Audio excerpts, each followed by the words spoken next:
Ciência, pessoal, é a curiosidade do lado de fora. É a curiosidade de investigar o funcionamento das leis que regem o universo externo a você. E espiritualidade é a mesma curiosidade para entender as mesmas leis, só que do microcosmos, né? do eu, da parte de dentro. A diferença entre ciência e espiritualidade é que uma olha para fora e a outra olha para dentro. Ambas.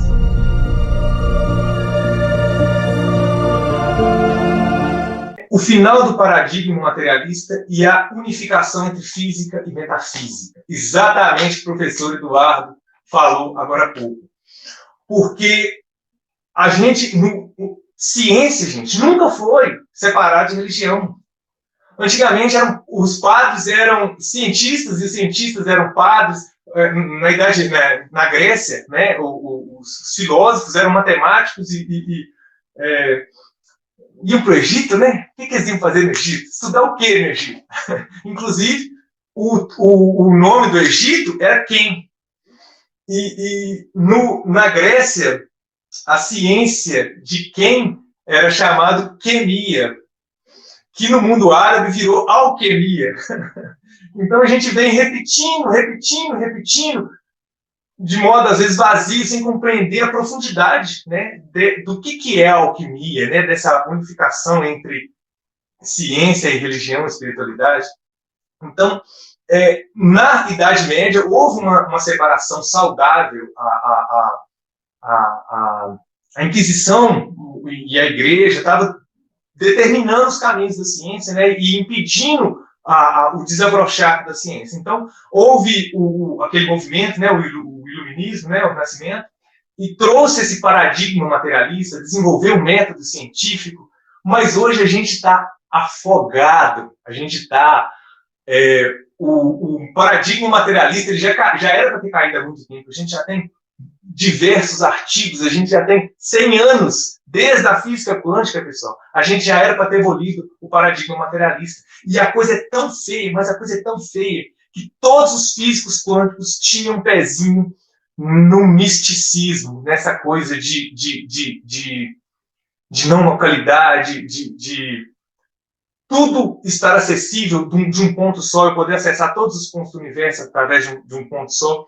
Então, assim, isso foi negado, porque se eles falassem qualquer coisa que pudesse remeter a isso, eles iam ser motivo de chacota e nunca seriam levados a sério. 100 anos da efervescência quântica, nós estamos no mesmo lugar. E tem um ditado muito interessante na física que fala exatamente assim: a física avança a cada funeral. Porque a gente é tão... A gente é um ser de repetição, e isso é tão forte para a gente, que é difícil a gente ousar. Tanto é que um cientista que tem uma teoria muito ousada, ele demora, às vezes, ele precisa, às vezes, morrer para ser respeitado, né? Para que as pessoas possam, para que os jovens possam vir e adotar aquele entendimento, né? E trazer para o paradigma. Mas... Nesse tempo, né, de materialismo, o éter ele foi suprimido da ciência. Inclusive, tem até data. Foi numa experiência, parece que quase 1800, eles descobriram a bomba a vácuo e fizeram uma esfera oca, tiraram todo o ar de dentro da esfera, gerou uma pressão negativa muito grande, e aí não conseguiu abrir essa esfera. E foi até um evento científico muito famoso, chamou o rei para ver, colocaram vários cavalos de força para tentar abrir as esferas. E a partir daquele experimento, a gente aboliu esse plano de fundo energético, essa quintessência da ciência. A partir daí, a gente atribui o valor zero ao vácuo. Hoje, a física quântica, o vácuo quântico é diferente. A gente tem um negócio chamado densidade infinita. Mas naquele tempo, o olhar do homem ele foi conduzido somente para a matéria, né? E a gente vem tentando fazer essa transformação de enxergar um pouco mais além da matéria, com os olhos científicos, mas isso precisa haver mais alguns funerais antes que a gente assuma isso como paradigma geral. Inclusive, tem uma citação muito interessante que fala que o velho mundo agoniza, o novo mundo tarda em nascer, e nesse claro escuro irrompem os monstros.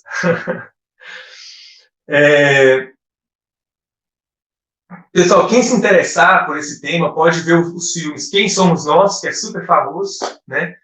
e tem o que nem é tão famoso assim, que eu vi ele inclusive na faculdade, chamado ponto de mutação, que fala a respeito dessa estrutura do paradigma, como é que a ciência, como é que o paradigma abafa a ciência, impede ela de avançar, e como que a gente, né, tem que contornar isso aí. Quem tiver interesse de aprofundar, pode pesquisar aí o ponto de mutação e o quem somos nós. Fala sobre física quântica, sobre essas novas concepções.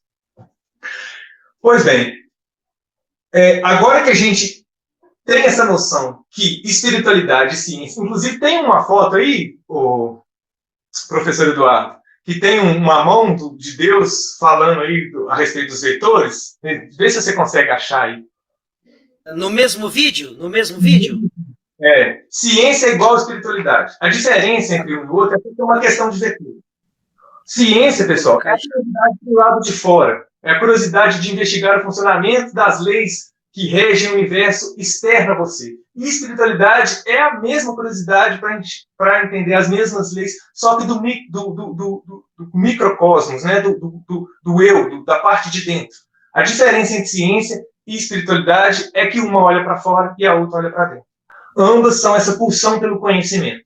E é possível que eu consiga entender alguns fenômenos do Velho Testamento dentro do ponto de vista da ciência, poder da tecnologia, não desmerecendo a fé. Né? Às vezes, quando a gente começa a conversar isso com as pessoas, aos mais dogmáticos, dissonância cognitiva, gente. Quem trafega pelas teorias da conspiração, pelo mundo da conspiração, precisa entender perfeitamente esse conceito de dissonância cognitiva.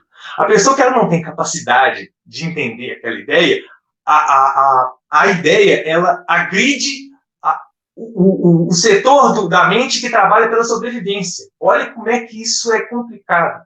Quando a pessoa ela recebe uma coisa que afeta muito o sistema de crenças dela, ela é impedida de refletir sobre aquilo. Porque aquilo, o sistema de crenças, a nossa existência, ela depende do nosso sistema de crenças. Então, tudo que abalar muito o sistema de crenças, a gente vai tender a afastar. E essa é uma questão assim, que tem muito a ver, porque a ciência até então não tem nada a ver com a religião. É um mundo completamente diferente. Eu falar que ciência e religião são mundos completamente diferentes. Então, isso provoca dissonância cognitiva, isso afeta a cognição das pessoas. Eu fazer esse entendimento, né, que ciência, que eu posso desenvolver uma espiritualidade, eu posso aumentar a minha fé, entendendo, né, o que aconteceu no passado e ver isso, né, trazer isso para a minha vida, para o meu dia a dia, entender quão divino é. Inclusive, a ciência que você estava falando tem nome, né, professor Eduardo? Chama geometria sagrada. Sim. É uma ciência é uma ciência tão elevada, mas tão elevada e tão divina, tão sagrada, que ela abre para a gente o potencial de realizar milagres. Eu acredito muito nisso. E é isso que eu busco, né? Quando o meu olhar busca essa ciência divina, essa ciência do Criador, que foi, inclusive, dada de presente. Deixa eu adiantar aqui, tem vários versículos, né, nesse sentido para passar. Coloca, por favor, professor Eduardo, a foto que traz a caneta da saúde, o caduceu de Mercúrio e a citação de Moisés, de Números 22:8. Existem grandes possibilidades da gente ver de alguns dos grandes milagres da história da teologia cristã serem fruto de tecnologia. Né? Naturalmente, uma tecnologia dada por Deus, uma tecnologia divina, conforme nessa imagem. E disse o Senhor a Moisés: faze-te uma serpente de bronze ardente e põe-na sobre uma haste. Será que viverá tudo, tendo sido ficado olhar para ela. Gente, o dia que eu li esse versículo, eu caí de joelho. Então, assim, tudo que eu consegui foi ajoelhar e chorar. Enquanto eu sentia, né, esse infinito percorrendo pela minha vida. E eu fazia canetas da saúde há muito tempo, eu já produzia isso, eu já tinha a noção da ciência por trás disso, quando eu vi uma receita no Velho Testamento. E já tinha esse estímulo, né, da mitologia grega sobre o mesmo, né, a gente já relacionava o caduceu à caneta de saúde.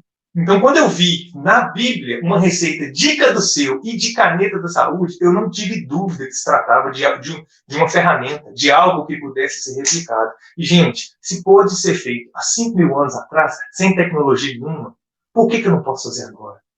E detalhe, quando eu vou para a ciência, essa é a parte bíblica, né, que seria a parte mitológica. Quando eu vou para a ciência, o que é isso, pessoal? O que é isso? Isso é simplesmente um material que não existe. Esse material que vocês estão vendo, ele não existe para o consenso, para a maioria dos cientistas. Por quê? Porque os supercondutores, eles precisam necessariamente de zero absoluto. E zero absoluto eu não consigo fazer em escala. Zero absoluto eu não dá para eu fazer dentro do laboratório, fora não dá. Como que eu tenho um supercondutor caseiro à temperatura ambiente? Sabe? Isso, assim, é inimaginável. Então, assim, a gente está avançando para descobrir algo que já foi descoberto.